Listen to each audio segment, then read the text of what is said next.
Om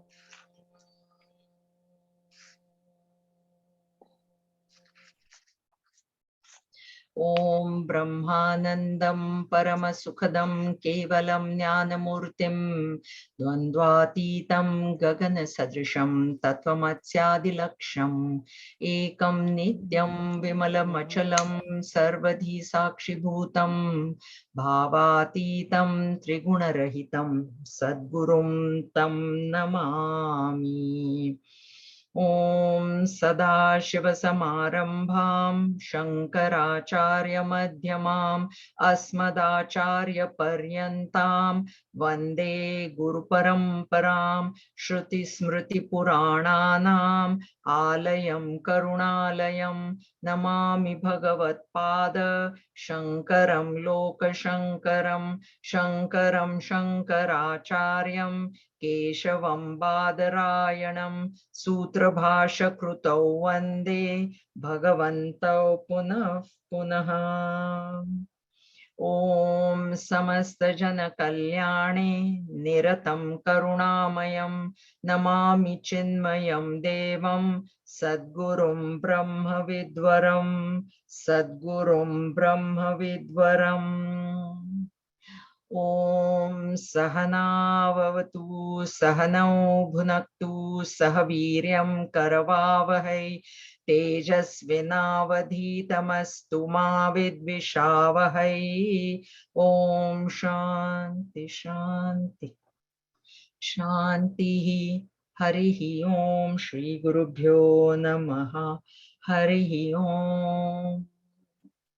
Om Sarva Vedanta Siddhanta Gocharam Tamagocharam Govindam Paramanandam Sadgurum Pranatosmyaham. Sadgurum Pranatosmyaham.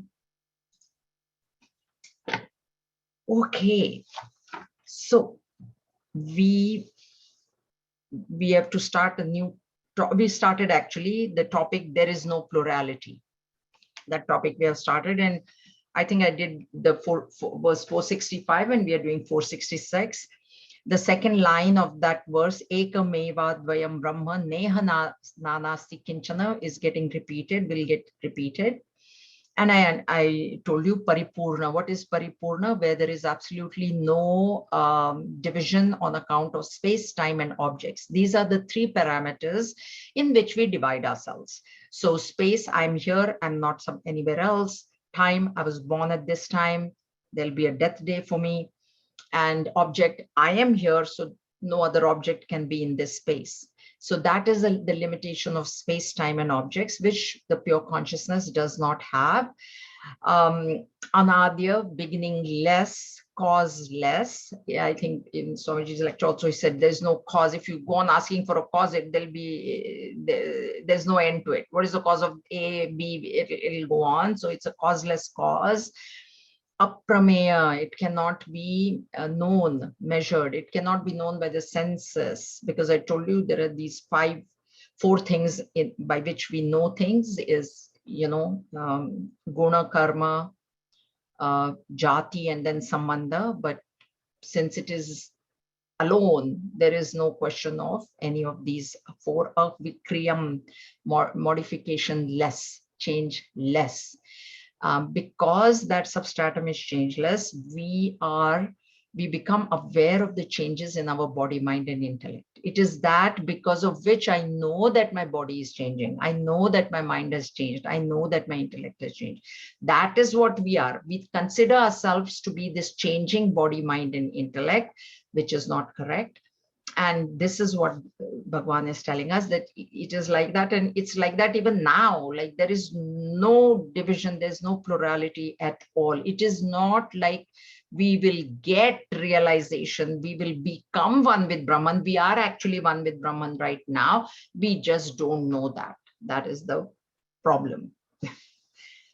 Sadghanam chidghanam nityam anandaghanam akriyam Ekamevadvayam Brahma Neha Nanasti Kinchana The essence of existence, the essence of knowledge, the essence of eternal bliss, non-dual, devoid of any activity. There is only Brahman. In it, there is no duality whatsoever. Ekam eva advayam, I explained to you, it is to indicate, it is to negate, it is to indicate the negation of Sajatiya, Vijatiya, and Swagata Bhedas. Ghanam is a homogeneous mass, a thick mass. Ghana means thickness, you know. So Sad Ghana and Chit Ghana. So it is a homogeneous mass of existence and a homogeneous mass of consciousness. Existence, consciousness are one and the same thing. They must not be understood to be two different things. Because if you say that existence is over here and consciousness is over there, then you're going to end up with an existence which has no awareness, because existence is separate, consciousness is separate. So existence has no consciousness and consciousness has no existence. So that's why we cannot. And we are the proof of that, we ourselves, because I exist, as well as at the same time, I know that I'm existing. So that's why this existence and consciousness principle, they are actually one. Three words are used: existence, consciousness, and bliss. The recognition of this existence consciousness, the oneness of this existence consciousness is what entails bliss. And it's not happiness, it's called bliss. Ananda Ghana. So it's a homogeneous mass of bliss. Happiness, when we say, it is the opposite of sorrow. Absence of sorrow is happiness, but bliss is that which is beyond happiness and sorrow. When, in spite of anything, there is happiness, and that is what this Brahman is, Satchit Ananda is. We think that I am existing as this body, but what we have to know is I am the principle of existence. God should be understood as a principle. We do see forms, okay, and that is fine. Even Swamiji very beautifully explained, because there was a question, right? Why Bhagwan took birth as Buddha, and then why took Bhagwan took birth as somebody else? And that is, the form is taken because at that time, in Buddha's time, the Vedic people, Brahmins, had become very powerful. You know, only we can do this, you cannot do, all those kinds of caste system, that was too much prevalent. And that is what he, negated. That's why he refused to get the superiority of the Vedas. But it was being misunderstood, misinterpreted. The knowledge of the Vedas was being misinterpreted. And that's why those things happen. So we, at a certain level, yeah, God has a form. Like Raman Maharshi has said, if you think you have a form, then God has a form. And right now we do think we have a form, because we are identified with the body. And therefore the form is there, it is useful, but from the form you need to go to the formless. And the highest truth is formless. God is actually only a principle of existence, consciousness, and bliss. That we as seekers, we must know. But we must have Ishta Devata. It's very helpful to have Ishta Devata, because you can talk to that Devata. You cannot talk to the formless Brahman. Okay, and that's why it is. So the five koshas, this existence, consciousness, bliss, the five koshas, Annamaya kosha, Brahman expresses only as existence. That's why the body is inert. I've always told you, body is inert.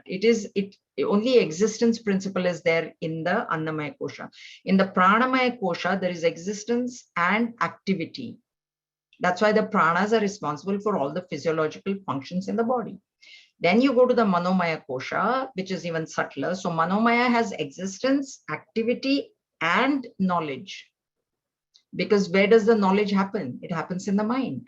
So Manomaya kosha has three. And when you go to the intellectual kosha, the Vijnanamaya kosha, it has existence, it has activity, it has knowledge, and then it has doership. That's where it is. The I, that's in the intellectual kosha. So in in the causal body, when you go beyond these to the vasana level, then there is only bliss, which we experience every night in deep sleep. And we assign it to the deep sleep, but actually it doesn't belong to the deep sleep state. It belongs to the causal body. And the reason we experience it is because in the sleep, mind goes back to its causal state. The mind goes into the causal state. Okay, so this is to be understood. In chapter 7, Bhagavan says, I am the intelligence in the intelligent, or in the intellect. See, I think I'm intelligent. The intelligence is coming from Bhagavan. This is what this verse is saying. That's where he says, I am the strength in the strong, which is devoid of kama raga, attachment and desire. Okay, that way. Now, Brahman is, it was once Guruji said, it is sometimes easy to explain Brahman, but it is difficult to explain a realized master. So Brahman, these words are being used, but because we cannot understand without the help of words. That's why words are big. Actually, words cannot describe Brahman. But then how do we understand intellectually? We need words. That's why Bhagavan is using all these different words. Now more words. Pratyagekara sampurnam anantam sarvato mukham ekamevadvayam brahma nehananasti kinchana. The subject within all, non-dual, homogeneous, endless, all-pervading. There is one Brahman. In it, there is no duality whatsoever. Note the present tense that is being used. There is one, there is, it's in the present tense. Right now, also, there is only one Brahman. Even though I see this variety, there is only one Brahman. So it is not like it will become one. When I realize all this thing will come as one, no, no. So pratyak means very, very close to me. The aham, the I, the subject within all. That's what Kshetradnya, as described in chapter 13, where Bhagavan says, I am the Kshetradnya in all Kshetras. So that we don't misunderstand it as I am one Kshetradnya and somebody else is another Kshetradnya and the third person is another. There's a Kshetradnya in each one of us. That is incorrect understanding. Pratyak means, the innermost self, core, our core. And that is the word that we use the most, aham. Only when aham wakes up, I wake up, this whole world comes into existence for me. So first it is the I. When we wake up, the first thing we know is I. Then there are other things. These are my appointments. This is what I have to do, etc., will come. So that is what aham is. But we have mistaken it as jiva, as the ego. Because when I say I, then I'm referring to this body, mind, or intellect. Most of the time we are. We have to know. Now, an ignorant person, there are 3 levels. Ignorant person will go on thinking he's the body, mind, and intellect, and that is how he will transact in this world. As a seeker, we must know that in the transactional world, yes, I have to use that I in a transactional manner. I am so and so, I will volunteer here, I will go there, this is what is happening to me, etc., etc. But within, I should know that this is a role that I'm playing. Seeker. And then the jnani, the one who is realized, for him, there is no body, mind, and intellect. It's an illusion. That's why Bhagavan took us previously, remember, prarabdha. First he said, there is prarabdha for the jnani, for the realization, there's prarabdha. And later on he asked a question. How can there be prarabdha for an illusion? Remember that? That is the realized master's position. We are in between. We are not now completely ignorant because we have studied so much of Bhagavad Gita. We have studied so much of VivekChudamani. So we should not be calling ourselves ignorant, but neither are we jnanis. So we are spiritual seekers. Okay, fine. So we have to move about in this world and go about doing your work. And that's why the principles of karma yoga, etc. are given. How do I behave in this world? Karma yoga. The question was asked even after 9 questions. One of the yogis was asked, So karma to be converted into karma. We go on doing that, but in our mind, we should know that we are the non-doer. That is what is this thing. Ekarasam means again no homogeneous. Ekarasam is homogeneous. That's why I told you it's like a homogeneous. That's why space, you can imagine space. That is the as far as what the intellect will go. But it is not like space. It is beyond space. But that is the closest that we can imagine. How space is just homogeneous. It's one mass. It's not, we create walls and then we will divide the space, but actually it is not divided at all, ever. Purnam, again, Paripurna and Purna mean same. That's why we have the verse Om Purnamadav Purnamidam Purnat Purnamudachyate Purnasya Purnamadaya Purnameva Avashishyate. So this is Purna. What the literal meaning of that is, this is Purna, that also is Purna. And when you take this Purna out of that Purna, what remains is Purna, infinite. This is infinite, that is also infinite. And when you take this infinite out of that infinite, what remains is infinite. That means what? Means there is only infinite only. That is what it is. This is a Purnam, full. No limitations at all. Anantam, Ananta, endless. Anta, end. Ananta, no end. It cannot have an end because it is beginningless. We have seen this thing. Sarvato Mukham, everywhere, all pervading. Again, the closest example is space. It is all pervading. It is in and through creation. Brahman is in and through. That is how we just said. I've given you the example of the cloth, which has the horizontal thread, the vertical thread, and then the diagonal thread as well. Everything is Brahman alone. There is. That's why I'm using is right now. Right now, it's only Brahman. There is nothing else. Aheyama. Ahe manupadeyam anadeyam anashrayam ekamevadvayam brahma nehananasti kinchana. That which is to be neither shunned nor taken up nor accepted, that which is non-dual and without support. There is one Brahman. In it, there is no duality whatsoever. See this aheya, this word is important. Heyam means that which can be given up.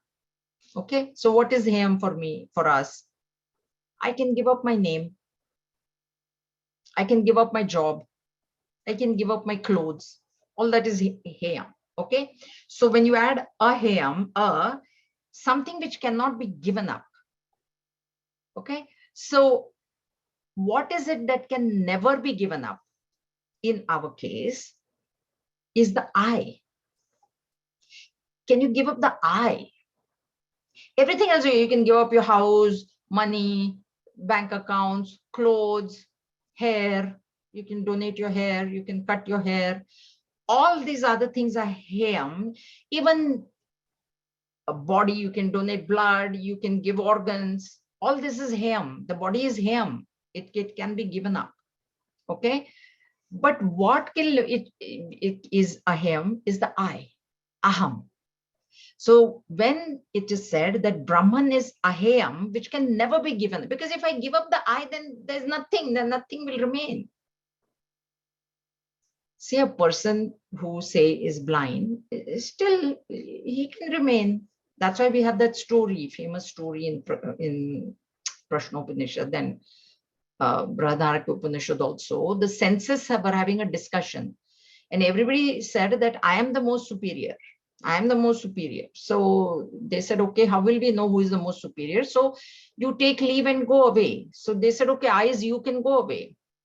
So the eyes went away on vacation for 1 year and then came back and nothing had happened. So the person was there. They said, no, it's okay. We could hear, we couldn't see, but I could hear. And so the eyes were very dejected. They thought, okay, that means I'm not superior. It means without me, they should die. The person should die, but they didn't die. Then the nose went off. Then the ears went off and nothing happened to the person. Okay, that's fine. Then the pranas started Pranas, the minute they just stood up, this is how Upanishad, the pranas just stood from the chair, didn't go anywhere. All the senses, they couldn't breathe. They said, oh my God, no, now we are all going to die. You are the most superior. But please understand that pranas there means Brahman, because pranas also are under the control of Brahman. That is to be understood. It's not the literal meaning that pranas are superior to all the other senses. No. So that is what which cannot be aham. That is what is meant by aham, which can never be given up. Aham has to be there for everything else. Aham has to be there. Except right now, we are mistaking that aham to be jiva. We have to understand that aham is to kill, to get destroyed. Aham is that which can never be destroyed. And therefore, it's ahayam as well. Ahayam, okay, cannot be given. And then there is upadeyam and anupadeyam. Upadeyam is what can be given up and taken on. I can cut off my hair and then my hair will grow back, or I can give clothes and anupadeyam is you cannot take it on at all. So this aham you cannot take from anybody else. Aham you can't. Even eyes, organs can be, there's organ transplant, whatever. But aham, how you'll take from somebody else? You can't. Aham is aham only. And then, so shund, nor taken up, nor accepted. So you cannot give it up. Shund, you cannot give it up. Can you take it on? You can't. It's with you all the time. So there's nothing to take on. And then there's nothing to accept. It is you. How acceptance is some other gift, something else somebody gives you, that's accepting. Aham, how you will accept? You can't. Okay. And that which is non-dual and without support. So this non-dual we have understood Advaita. There is nothing else. That's why Neha Nanasti Kinchana is being said. There is nothing other than Brahman. But the support, see, when we go to the beach, there is the ocean, and then we see the waves, right? And we know that wave is nothing but water. The wave is also water, ocean is also water. But if I bring that ocean water and put it in the tub, in my tub at home, will I get waves at home? I can't get waves. Okay, so now what we have to think is, same ocean water I brought, now why the waves are there and why the waves are not here in my house? So when we look at the ocean, there is the substratum, which is the water. Substratum is the water, but it needs a support. The wave needs the support of the wind. For a wave to be formed on the ocean, the wind is required, which is not there in my tub. So therefore the waves cannot happen. Even though I bring the same ocean water, salty water, it will not happen. So for the wave to be formed, a support is required. Does Brahman require support? That is a question. That's why without any support, Brahman has created this world. Ocean will create wave with the support of the wind. The substratum is required. Suppose if suppose if you imagine ocean to be dried up, there would be no waves because substratum is not there. So substratum is also required and support is also required for waves. Two things are required, substratum and support. Now, in case of Brahman is the substratum, but Brahman itself is the support of this creation. That's why this is without support. That is the support. There are two things that are always required. Like, see, even in creation, we said, if a pot has to be formed, there is the efficient cause and the material cause is there, right? In a pot, in a gold ornament, there is the goldsmith and the gold. There's a pot maker and the pot. So when the creation is being made, okay, God is the pot maker or God is the creator. What is the material? There are no two things. God himself is the material and God himself is the maker, efficient cause and this thing. material cause. Okay, that is what is meant by without support. There's no support. Abhinna nimitta upadana vivarta karana. Vivarta, superposition. That is what God is. Okay, so that is what is meant by without support. And then again, the second line, there is only one Brahman, is right now nothing. More description. Nirgunam nishkalam sukshmam nirvikalpam niranjanam ekamevadvayam brahma nehanas nasti kinchana. With no qualities or parts, it is subtle without disturbances and taintless. There is one Brahman. In it, there is no duality whatsoever. Nirguna, guna, the gunas, sattva, rajas, and tamas. That's why we have always told you that in that chart, from V and down below, SRT is there, sattva, rajas, tamas. Om, no sattva, rajas, tamas. Because there is no sattva, rajas, and tamas in Om, therefore gunatita, transcending the gunas, is possible, and that's why Bhagavan has described the gunatita Purusha in chapter 14. Nirgunam, that is what is nirgunam. There's no sattva, rajas, and tamas in Brahman. Nishkalam. So nishkalam is part. Kalam is parts. Nishkalam, no parts. By saying that Brahman has no parts, gross body is negated. Our gross body has parts, right? Mind is a homogeneous mass of thoughts. Gross body has parts. So when it said nishkalam, it denies gross body for Brahman. That is the denial there. Sukshmam, very, very subtle, which can never be perceived by the senses, which can never be understood by the mind even. See, vasanas are the most subtle in our case, vasanas. But even the vasana, when it becomes a thought, it becomes gross and it is known by me, by myself. I know when the vasana, I may know, I don't know the vasana, what vasana is there. When it will trigger, I don't know. But as soon as it triggers as a thought in my mind, I come to know it. So this is sukshmam. That's why Om is above the V. In the chart, Gurudev's chart, is even subtler than this vasana level. Nirvikalpam, thoughtless, not thoughtless, free of thought, subtle body rejected. In Nirvikalpam, subtle body is rejected. So there is no antakarana. That's why they say Ishvara has no antakarana. Brahman has no antakarana. Okay. Niranjanam, taintless, causal body negated. Causal body has got the vasanas, which are all the impurities, good, bad vasanas. And by saying niranjanam, causal body is negated. So gross body, subtle body, causal body, all three bodies negated in Brahman. Oh. All right. Now, Anirupya swarupam yat manovachaamagocharam ekamevadvayam brahma nehananasti kinchana. The real nature of which is incomprehensible. Anirupya swarupam.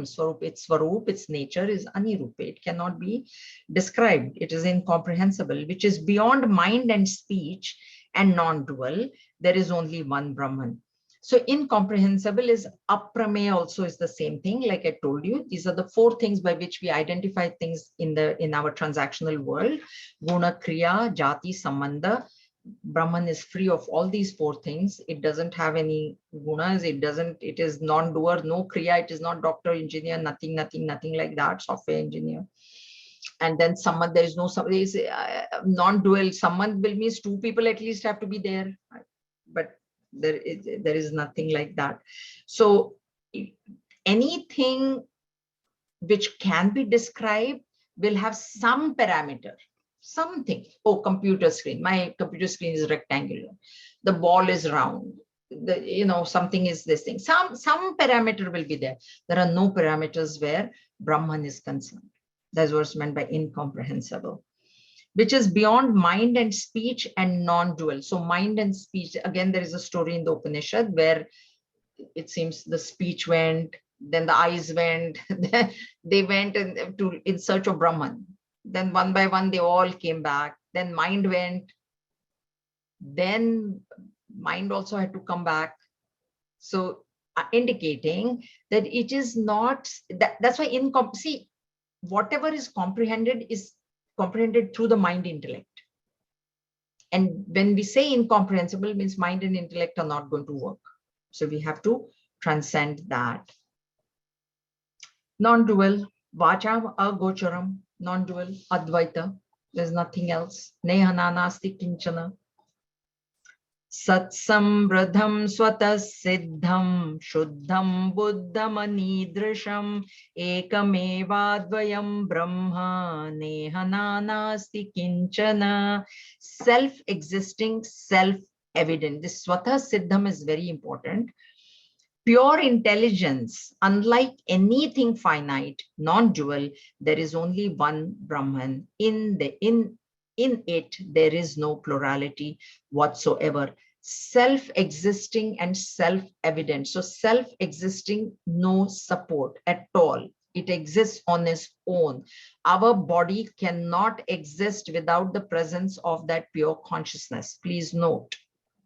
Okay, the body can exist, maybe eyes are not there, nose is smell, somebody can't smell, talk, deaf, all those things the body can, one arm amputated, one leg amputated, all those things the body. But if that's why that if the pranas start leaving, they just have to like raise themselves from the chair and the body is going to. So but Brahman, does it require any support? No. That's why I told you waves need the support of the wind. But for creation, because waves are like compared to the creation, like for this creation, does Bhagwan need something else? No, it doesn't. Self-evident, the closest example of self-existing and self-evident is the sun. Once the clouds are removed, do I need a flashlight to look at the sun? It's self-evident. But there also, that's why in chapter 15, Bhagwan has said, I am the brilliance behind the sun. That has to be understood. So you cannot say that sun is superior to Brahman. That's why in chapter 11, Sanjay says, it's like of that Virat Swarupa, it's like 1,000 suns, midday sun, that much brilliance is there. And the evidence, the proof of that is that the sun can be in the sky, brilliantly glowing, unless there is a conscious being to validate it. So therefore, this pure consciousness within me is more brighter than the sun. But that is the closest example that we can be given for self-evident. What is self-evident? Means you don't need anything else to know it. Do I need somebody else to tell me that who I am? I don't need that. I don't need. That is self-evidence, self-evident. I know I am. If all of you are there or not, it's okay. I know I am. Okay. All right. So we are going to go into the next topic now. Jayaji, this is clear. Yeah. I have something in the previous verses. You said antakarna. It like there are no thoughts. No. In Brahman. In Brahman. But when you said antakaran, I couldn't. Antakaran is mind intellect stuff. Antakaran means mind, intellect, mana, buddhi, chitta, ahankar. Yes, sometimes we say like consciousness. Conscience. So that was confusing. So no. Antakaran in Sanskrit, when we use it in Vedantic parlance, Antakaran is internal organ. Antakarana, internal organ, literally translated. What is our internal organ? Is the mind, intellect, memory, and ahankar. All four included. All four. Okay. Okay, and Brahman has no subtle body. That's why gross body, subtle body, causal body, all negated in Brahman. Experience of selfhood is the next topic. Nirastaraga vinirasta bhogaha shanta sudanta yatayo mahanta Vidnyaya tattvam parametadante prapta param nivritim atma yogat. Noble-hearted renunciated who are rid of attachments, who have given up all sense enjoyments, who are calm and controlled, realize this supreme truth, and at the end, they gain bliss supreme as a result of their self-realization. So we have gone through all these steps. Noble-hearted, renunciated, who are rid of attachment. First, Vita, Raga, Bhaya, Krodha, Bhagavad Gita, without Raga, attachment. Raga is anger actually, but no. So Vita, Raga, Bhaya, Krodha. So rid of attachment. Raga, attachment is inside. For what? For what? Attachment is for bhoga, which is outside. Note that. The object is outside, isn't it? Whatever. TV, movie, music, whatever. It's outside. Where is the attachment? It is in my mind. And therefore, not all objects, not everybody is attached to all objects or the same object. Few people will be attached to few objects, but not all objects, every single person in the world cannot be attached to all the objects in the world, but we have our trigger points. Okay, so what we have to do is first you separate from the, see, objects are gross. Okay, object is outside, attachment is inside. To suddenly work on attachment is difficult because it's subtle. So first separate yourself from the object. How do I separate myself from? Because already I think I'm separate from the object. That's why I want it. Nah? Why would I want an object which I don't have it? The two things, I don't have it, and that is what is going to give me happiness. So these two wrong notions, when I negate, then what happens is the attachment to that object, the attachment is for happiness. Actually, it is not for the object. The thought that this object will give me happiness. So there is object, person, and situation. All three included in that. Sunshine will give me happiness. This thing will give me happiness. This person will give me happiness. This object will give me happiness. That has to be worked on first. That thought, that notion is only wrong. First, you have to work on that notion. If you succeed in working on that notion, attachment will automatically go away. If you just try to work on your attachment without understanding that the object is not real, the happiness is not there, that it will be very difficult to give up attachment. So here, who are rid of attachments, and only a person who is rid of attachment, this bhoga, can sit quietly in meditation, because ultimately that meditation is required. Nidhi dhyasana is required. But unless the mind is quietened, is detached from the external world, that will not happen. Who have given up all sense enjoyments, in knowledge, through knowledge, not through frustration, or you know what, I can't afford it, so yeah, I've given that. That is not vairagya. I'm telling you again and again, if I can't afford the thing,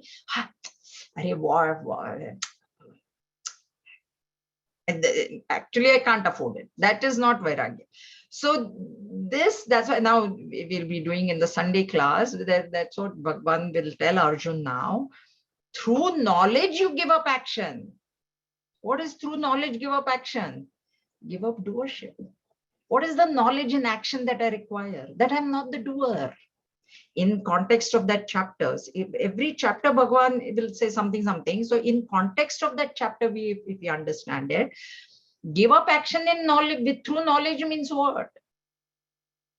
What is the knowledge in action that I require is I'm not the doer. It is not knowledge of Jiva Brahma Aikya.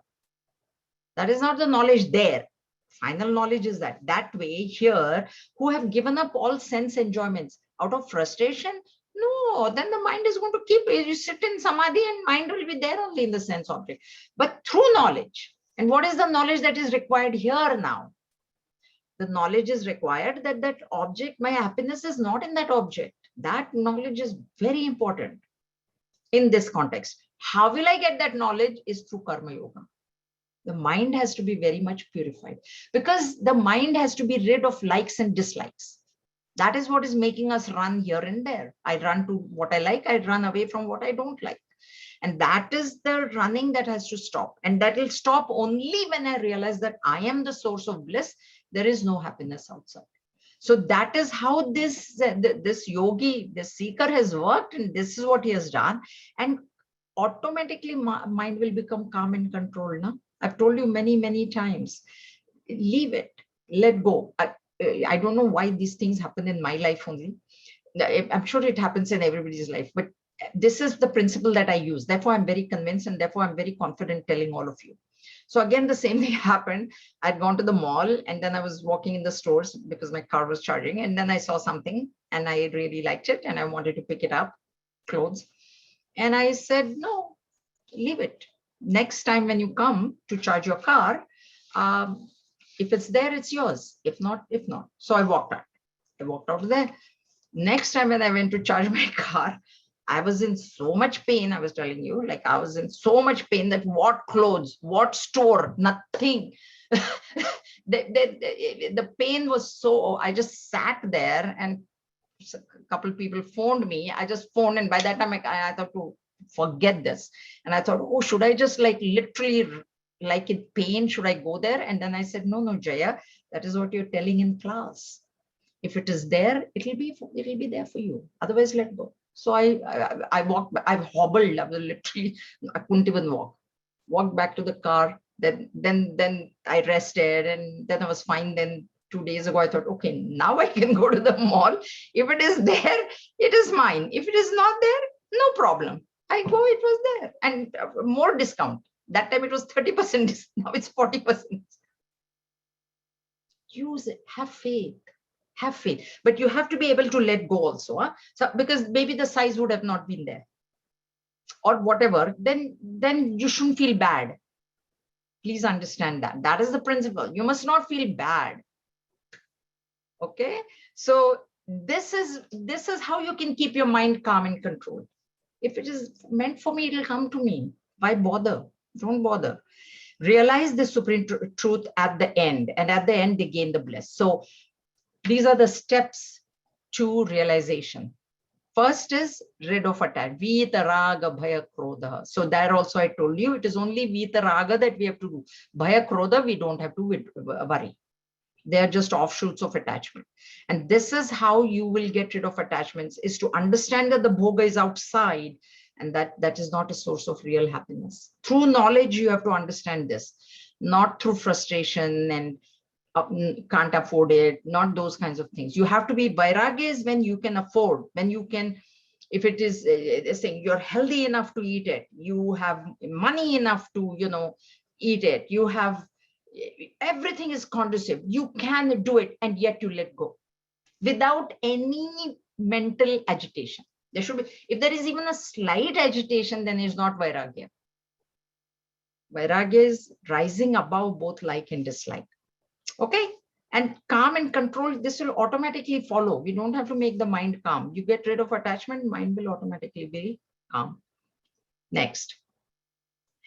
Bhavanapidam paratatvamatmanah swarupamanandaghanam vicharya vidhuya moham swamana prakalpitam mukta kritartho bhavatu prabuddha. You too discriminate thus. This is an instruction to the disciple Bhagwan is given. You also, you do this. Be established in this surpassing truth, the real nature of the Atman, which is bliss absolute, and shaking off the delusion created by your own mind. Be liberated and illumined and reach the fulfillment of your life. This is, Bhagwan is now instructing us. Like this, like noble-hearted, renunciated, who are rid of attachments, right? They are the ones that got rid of their attachments, and they then gave up the sense pleasures. That's the first, that's Shama Dhamma, number one in qualification of a student. They did it, and they got this bliss absolute. You also do the same thing. This is what Bhagwan is requesting, asking us. We should take it as an instruction. We should take it as an order, as our guru's instruction, which should be followed, right? So the real nature of Atman is bliss absolute. Go after that real nature. Don't go after this false world, which you think will give you pleasure. And shaking off the delusion created by your own mind. Who created this delusion?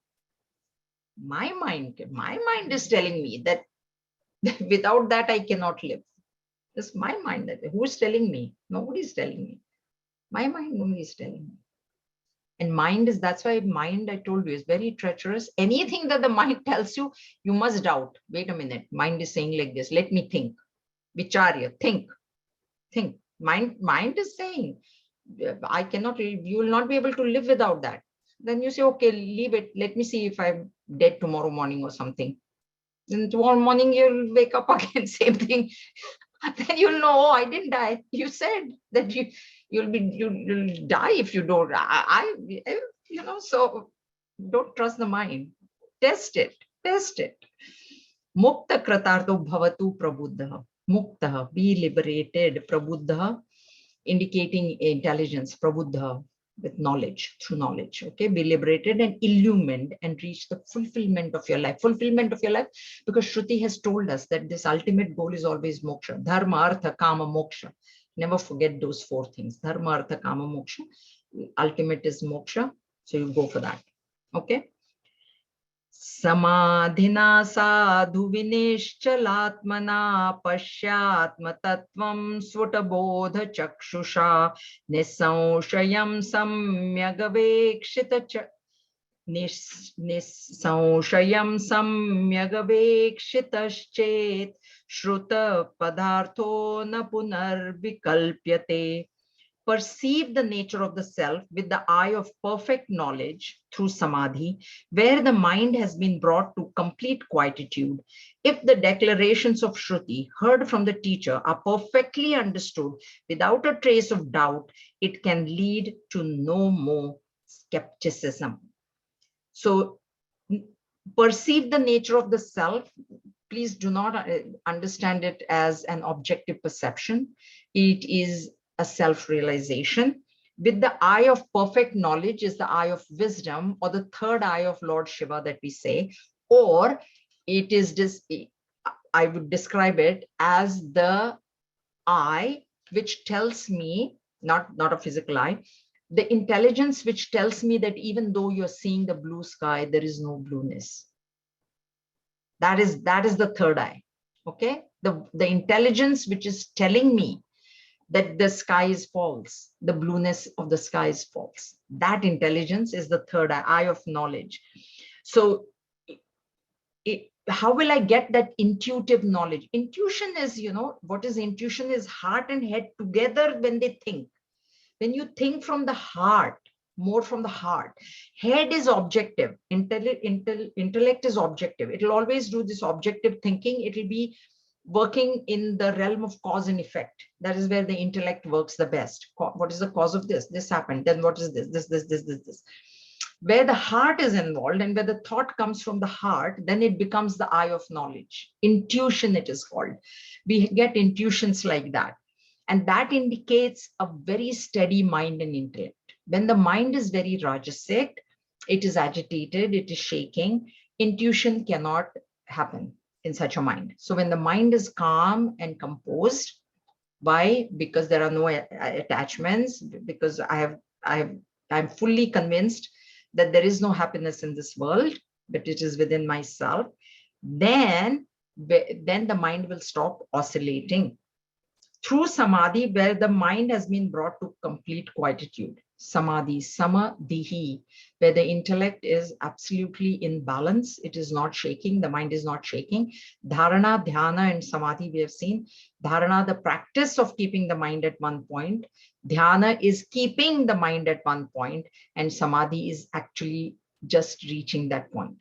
Okay, so there is Savikalpa and Nirvikalpa Samadhi. We have talked about it. Savikalpa, where there is one thought, I am Brahman, where the I is still there, very light, but it is there. I am Brahman is the thought, the mind is at that thought. And next, what remains is only I am. That's it. That's it. If the declarations of the Shruti heard from the teacher are perfectly understood without a trace of doubt, it's really coincidence, Guru's grace, because the verse that now we are going to see on Sunday, Sanshayatma Vinishyati, Bhagavan says, the one who has a doubt will perish. In this world also, in the spiritual world also. And therefore, Bhagavan here is saying, don't doubt. Even in chapter 3, we saw, chapter 3 or one chapter we saw where Bhagavan said, those who will follow my instructions without cavil, C-A-V-I-L-L word he used, means without doubting. Oh, Bhagavan is saying, is it really real? Is it that sort of doubt when we don't have. So this is what perfectly understood without a trace of doubt. It can lead to no more skepticism. So there will be this perfect knowledge will arise. And what is perfect knowledge is the oneness between Jiva and Brahma, or through karma, if you are going to see it. Then verse 18 of chapter 4, the inaction in action and action in inaction. That is the perfect knowledge through karma. Perfect knowledge through knowledge, Jnana Marga is the oneness between Jiva and Brahman. Kshetrajna, Kshetra Kshatrajna Viveka, Sata Sat Viveka, that is through Jnana. Through gunas, it is I am above the gunas. Whatever is happening is guna guneshu vartante. That is perfect knowledge through there. That's how it is. Okay. And bhakta, through bhakti, everything God is doing. Nothing I'm doing. That's it. Good, bad, everything is assigned to God. Ishta Devata. You did it. You take care of it. Why should I be worried about it? That is through bhakti. Here he is only talking of knowledge. He's not talking of the others. I'm just telling you. Okay, no more. Punar vikalpyate means wrong notions will not come again.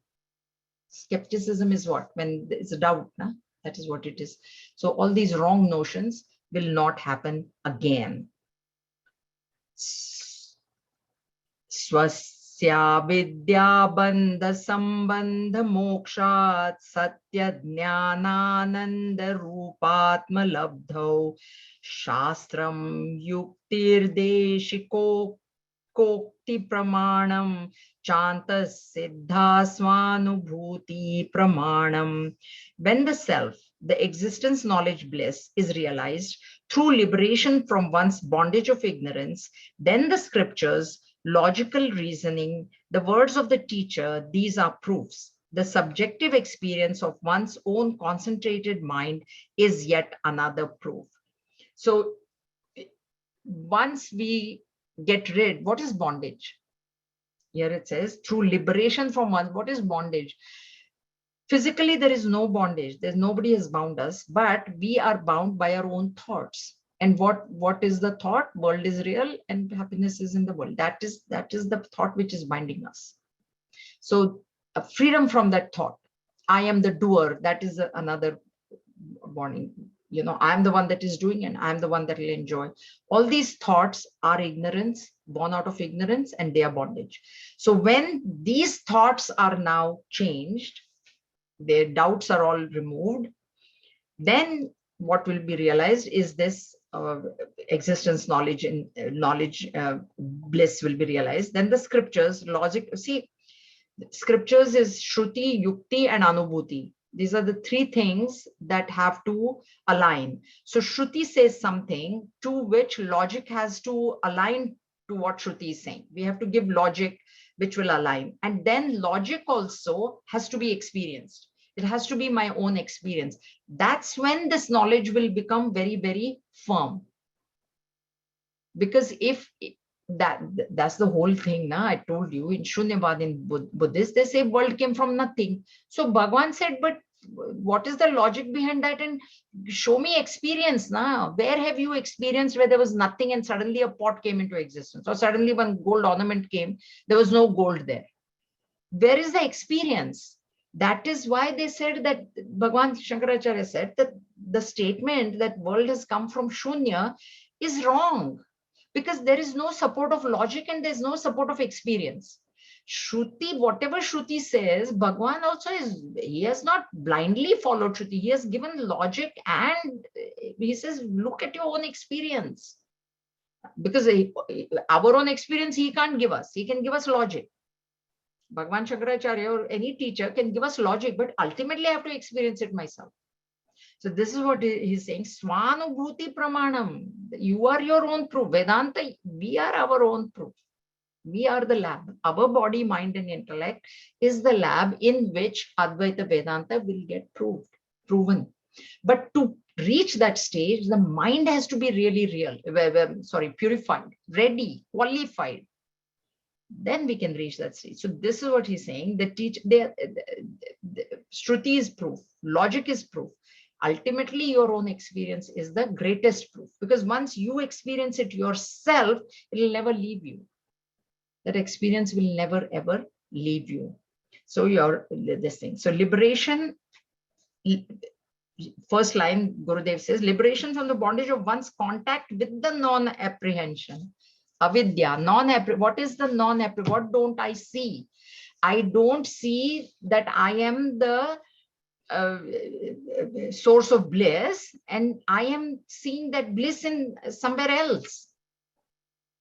That's it. That is the bondage. Okay, we will stop here today. We will go from 476. There will be a class next time. There's just like 1, 2, 3, 4 verses, because then this I don't know how much. Everybody okay with the class next Friday, right? Yeah, we will come to this practice of knowledge. We'll finish till there, because then that is again, oh my God, that's like 40 verses. So that I won't be able to complete next time. So we'll do it in January. Okay, but we will complete so that one topic is complete. We don't want to leave it halfway. Any questions anybody has? Okay, all right, then I will see you on Sunday. There is a class, and Monday also there is a class, which will be the last Monday class for this year. Okay, all right, Hari Om. Om swasti prajabhya paripalayantam nyayena margena mahim mahishaha go brahmanebhya shubhamastu nityam loka samasta sukhino bhavantu kale varshatu parjanyaha prithvi sasya shalini desho yam kshobarahita brahmana santu nirbhayaha. Om sarvesham swasti bhavatu sarvesham shantir bhavatu sarvesham purnam bhavatu sarvesham mangalam bhavatu sarve bhavantu sukhinah sarve santu niramayaha सर्वे भद्राणि पश्यन्तु मा कश्चित् दुःखभाग् भवेत्. ओम असतो मा सद्गमय तमसो मा ज्योतिर्गमय मृत्योर्मा अमृतं गमय. ओम पूर्णमदः पूर्णमिदं पूर्णात् पूर्णमुदच्यते पूर्णस्य पूर्णमादाय पूर्णमेवावशिष्यते. ओम शान्ति शान्ति शान्तिः. हरिः ओम श्री गुरुभ्यो नमः. हरिः ओम. Hari Om, everybody. Have a good weekend, and I'll see you on Sunday, some of you. Okay. Thank you, Jaji. Hari Om.